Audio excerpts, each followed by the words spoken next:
No one that actually drives on Shabbat knows the significance of Shabbat or believes in it.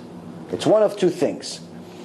If you read the Torah, you understand it with Rashi, you read Gemara, you saw what it says about Shabbat, so you're not allowed to drive on Shabbat, you're not allowed to light fire, you're not allowed to play with your phone, you know what you're allowed to do and not allowed to do, and you still violate Shabbat, it only means one thing. It means you don't believe anything you read.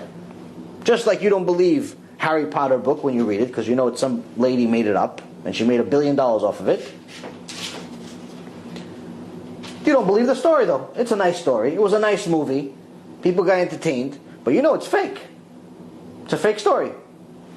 So this guy that drives on Shabbat, after he read the Torah, after he read the Gemara, after he read Shulchan Aruch, and he still violates Shabbat, it just means that he believes that the Torah, Chas v'Shalom, is the same thing as a Harry Potter book.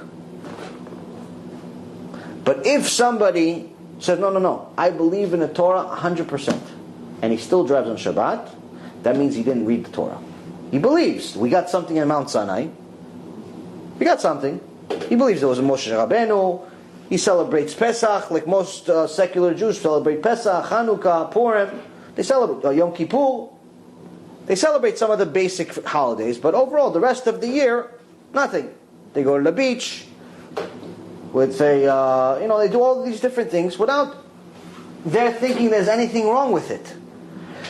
The reason why, because you tell them, listen, you believe in God, of course, Baruch HaShem, they kiss the mezuzah 500 times, they just hear Hashem's name. So why are you going against them? Why are you becoming his enemy every week when you drive on Shabbat? Enemy? No, Chas v'Shalom, not Hashem's enemy. I love Hashem. It's like, no, what do you mean?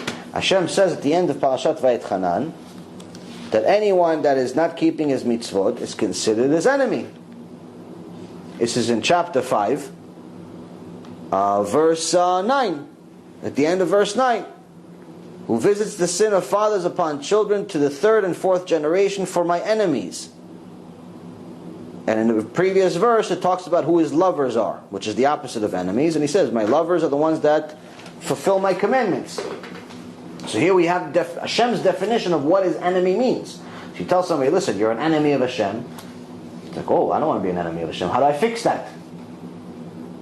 So once you give him this knowledge, then he has the possibility of changing. You've just experienced another Torah class brought to you by TorahAnytime.com.